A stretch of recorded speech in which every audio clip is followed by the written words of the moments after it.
हाँ, तो क्या पढ़ने वाले हैं हम लोग? क्षेत्रफल और आयतन। क्या क्या? किसका? घन का। उसके बाद क्या आएगा? घनाभ आएगा। क्या आएगा? घनाभ आएगा। उसके बाद क्या आ जाएगा? बेलन आ जाएगा, है ना? तो पहले घन और घनाभ का हम कर लेते हैं, ठीक है?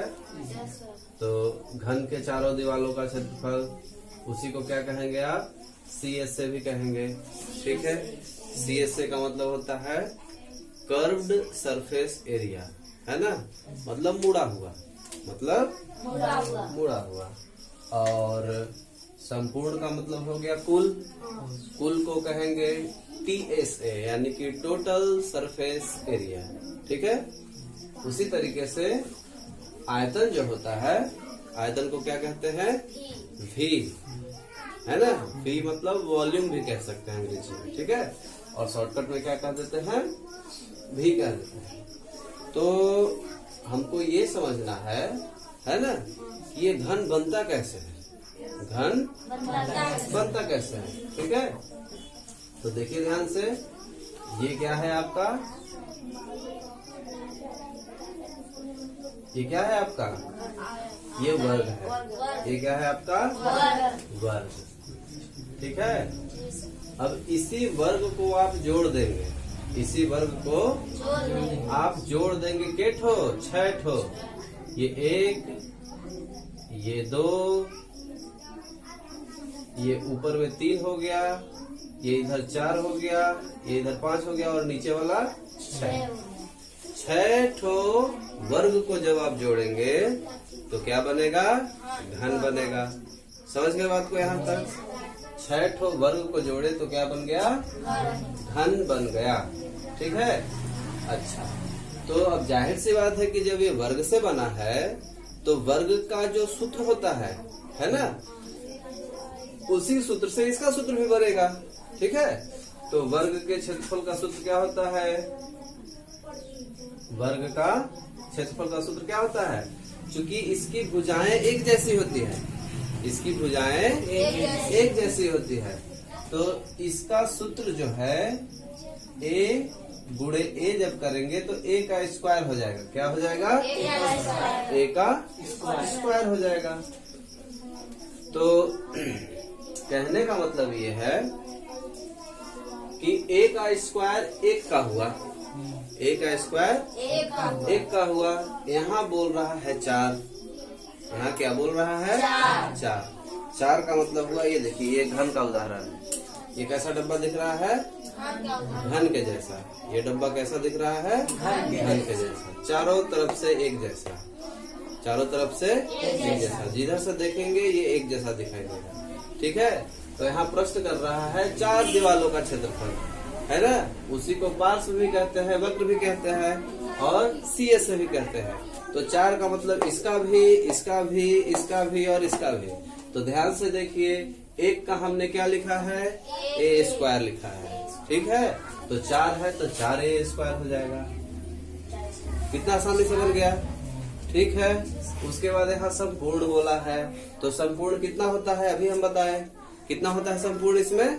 6 पूरा इसका जो है के ठो हुआ वर्ग? 6 ठो वर्ग हुआ, तो 6 का 6A हो जाएगा स्क्वायर, ठीक है? उसी प्रकार से आयतन की बात होती है। उसी प्रकार से किसकी बात होती है? आयतन। इसका आयतन, आयतन का सीधा सा मतलब होता है कि इसमें कितना कोई चीज आएगा, इसमें कितना। जैसे इसमें हवा भरा हुआ है, जब कुछ नहीं है इसमें तो क्या भरा हुआ है? हवा भरा हुआ है, ठीक ना? तो हवा का जो है ये कहाँ भरा हुआ? यहाँ पूरा एकदम, है ना? कहीं भी एक कोना भी न छूटे, पूरा एकदम, है ना? तो उस जगह को क्या कहेंगे हम? आयतन कहेंगे, ठीक है? तो ये जो सतह दिख रहा है, जहाँ हमारा उंगली टच हो रहा है, बाहर से लो चाहे अंदर से, तो इसको कहेंगे पृष्ठ। इसको क्या कहेंगे? पृष्ठ। तो इसीलिए यहाँ पास क्या लिखा हुआ है? पृष्ठ, है ना? पृष्ठ का क्षेत्रफल। लेकिन अभी हम किसकी बात कर रहे हैं? आयतन का। तो आयतन का मतलब क्या हुआ? पृष्ठ को छोड़ करके बाकी जो इलाका है ना, उसको क्या कहेंगे? आयतन कहेंगे। और यदि मान लीजिए ये ठोस होता, लोहे का होता, मान लीजिए लोहे का होता, तो लोहे का होता तो पूरा जो लोहा का वजन होगा उसको क्या कहेंगे हम? आयतन कहेंगे। ठीक है, तो आयतन का सूत्र कैसे निकलेगा? तो आयतन के सूत्र के लिए आपका लंबाई, चौड़ाई और ऊंचाई तीनों में गुणा होता है। तो इसका जब ध्यान से देखोगे तो चारों तरफ से तो एक ही जैसा है। ये लंबाई भी a माना जाएगा, चौड़ाई भी a माना जाएगा और ऊंचाई भी a माना जाएगा। तो इसलिए इसका सूत्र कैसे बना देंगे? a गुणे a, यानी इसको क्या लिख सकते हैं आप? a का घाते 3, a के घाते 3 लिख सकते हैं। तो ये है आपका घन। ठीक है, इसी तरीके से घनाभ का कर लेंगे। घनाभ के है ना चारों दीवारों की जगह पे हम शॉर्टकट में क्या लिख सकते हैं? CSA। क्या लिख सकते हैं? CSA। उसी तरीके से घनाभ के, इसका मतलब होता है जो ऊपर में है वही नीचे में है। संपूर्ण को क्या लिख सकते हैं? TSA, है ना। और आयतन को क्या लिख सकते हैं? V। तो घनाभ का V, घनाभ का TSA और घनाभ का CSA। इसका मतलब क्या हुआ? घनाभ के चारों दीवारों का क्षेत्रफल कह सकते हो, या घनाभ का पार्श्व पृष्ठ का क्षेत्रफल कह सकते हो, या घनाभ का वक्र पृष्ठ का क्षेत्रफल कह सकते हो। बोलने के लिए कुछ भी बोल सकते हैं। ठीक है, यहाँ सब लिख दिए हैं, यहाँ शॉर्टकट में कर दिए हैं। ठीक, अच्छा। तो अब ये प्रश्न उठता है कि ये वर्ग से बना है तो घनाभ किससे बना है? तो घनाभ बना है आयत से। घनाभ किससे बना है? आयत से बना है, जिसमें लंबाई और चौड़ाई होता है। लंबाई के लिए L और चौड़ाई के लिए B। लंबाई के लिए क्या समझेंगे आप? L, चौड़ाई के लिए B। ठीक है, यहाँ तक। तो अब जाहिर सी बात है कि इसका क्षेत्रफल क्या होगा? तो इसका क्षेत्रफल होता है, ये आयत है ना, तो आयत का क्षेत्रफल क्या होगा? लंबाई गुने चौड़ाई, लंबाई गुने चौड़ाई। तो अब ध्यान से देखिए, एक ठो आयत है, 6 ठो आयत को जोड़ देंगे तो क्या बन जाएगा? घनाभ बन जाएगा, है ना। 4 ठो आयत को क्या जोड़ देंगे तो क्या बन जाएगा?